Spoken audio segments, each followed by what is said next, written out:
ಪುರಾತತ್ವ ಇಲಾಖೆ ಸ್ಥಳಗಳು ಸೇರಿದಂತೆ ಯಾವುದೇ ಸರ್ಕಾರಿ ಸ್ಥಳಗಳಲ್ಲಿ RSS ಸಂಘಟನೆಯ ಶಾಖೆ, ಸಾಂಘಿಕ ಅಥವಾ ಬೈಠಕ್ ಹೆಸರಲ್ಲಿ ನಡೆಸುವ ಎಲ್ಲ ಬಗೆಯ ಚಟುವಟಿಕೆಗಳಿಗೆ ನಿಷೇಧ ಹೇರಬೇಕು. ಯುವ ಸಮುದಾಯದ ಮನಸ್ಸಲ್ಲಿ ಭಾರತದ ರಾಷ್ಟ್ರೀಯ ಸ್ವಯಂ ಸೇವಕ ಸಂಘದ ಹಿನ್ನೆಲೆ ಗೊತ್ತಿಲ್ಲದೆ ಇರತಕ್ಕಂಥವ್ರು, ರಾಷ್ಟ್ರೀಯ ಸ್ವಯಂ ಸೇವಕ ಸಂಘದ ಕಾರ್ಯಚಟುವಟಿಕೆ ಬಗ್ಗೆ ಮಾಹಿತಿಯ ಕೊರತೆ ಇರತಕ್ಕಂಥವ್ರು, ಕೇವಲ ತಮ್ಮ ಪ್ರಚಾರಕ್ಕೋಸ್ಕರ ಚಟದಿಂದ ಮಾತನಾಡ್ತಕ್ಕಂಥವ್ರು ಈ ರೀತಿ ಹೇಳಿಕೆಗಳನ್ನು ಕೊಡೋದಕ್ಕೆ ಸಾಧ್ಯ. ಇವತ್ತು ಜವಾಬ್ದಾರಿ ಸ್ಥಾನದಲ್ಲಿರ್ತಕ್ಕಂಥ ಪ್ರಿಯಾಂಕಾ ಖರ್ಗೆ ಅವರು ಇಷ್ಟೊಂದು ಬೇಜವಾಬ್ದಾರಿಯಿಂದ ಪತ್ರವನ್ನು ಮುಖ್ಯಮಂತ್ರಿಗಳಿಗೆ ಬರೆದಿದ್ದಾರೆ ಅಂತ ಹೇಳಿದ್ರೆ ಇದು ಅವರ ಮೂರ್ಖತನದ ಪ್ರದರ್ಶನ ಮಾಡ್ತಾ ಇದ್ದಾರೆ. ರಾಷ್ಟ್ರೀಯ ಸ್ವಯಂ ಸೇವಕ ಸಂಘದ ಬಗ್ಗೆ ಈಗಲ್ಲ, ಹಿಂದೆ 2-3 ಬಾರಿ ಇದೇ ರೀತಿ RSS ನಿಷೇಧವನ್ನು ಮಾಡಿರುವಂಥ ಪಕ್ಷ ಕಾಂಗ್ರೆಸ್ ಪಕ್ಷ.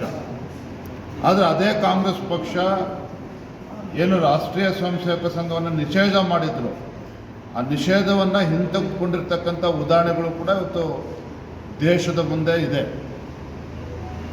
ಯಾವ ರಾಷ್ಟ್ರೀಯ ಸ್ವಯಂ ಸೇವಕ ಸಂಘವನ್ನು ನಿಷೇಧ ಮಾಡಿದ್ರೋ ಅದೇ ರಾಷ್ಟ್ರೀಯ ಸ್ವಯಂ ಸೇವಕ ಸಂಘ ಇಂಡಿಯಾ ಚೈನಾ ವಾರ್ ಆ ಸಂದರ್ಭದಲ್ಲಿ ಸಂಘದ ಚಟುವಟಿಕೆಗಳನ್ನು ಗಮನಿಸಿ ಶ್ಲಾಘಿಸಿ RSSನ ಅಂದಿನ ರಿಪಬ್ಲಿಕ್ ಪೆರೇಡಲ್ಲೂ ಕೂಡ ಇದೇ ಕಾಂಗ್ರೆಸ್ ಪಕ್ಷ ಅವಕಾಶ ಮಾಡಿಕೊಟ್ಟಿರ್ತಕ್ಕಂಥದ್ದನ್ನು ಕೂಡ ಪ್ರಿಯಾಂಕಾ ಖರ್ಗೆ ಅವರಿಗೆ ಸಂದರ್ಭ ನೆನಪು ಮಾಡಿಕೊಡ್ತಾರೆ.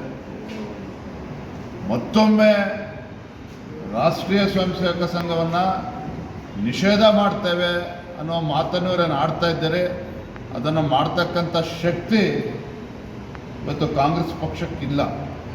ಅದು ಗೊತ್ತಿದ್ರೂ ಸಹ ಈ ರೀತಿ ಚಟಕ್ಕೋಸ್ಕರ ಚಪ್ಪಳಕ್ಕೋಸ್ಕರ ಇವತ್ತೇನು ಪ್ರಿಯಾಂಕಾ ಖರ್ಗೆ ಅವರು ಇವತ್ತು ಪತ್ರವನ್ನು ಬರೆದಿದ್ದಾರೆ. ಬಹುಶಃ ಎಲ್ಲೋ ಒಂದು ಕಡೆ ಮುಖ್ಯಮಂತ್ರಿ ಸ್ಥಾನದ ಮೇಲೆ ಅವರು ಕೂಡ ಕಣ್ಣಿಟ್ಟಂತೆ ಕಾಣ್ತಾ ಇದೆ.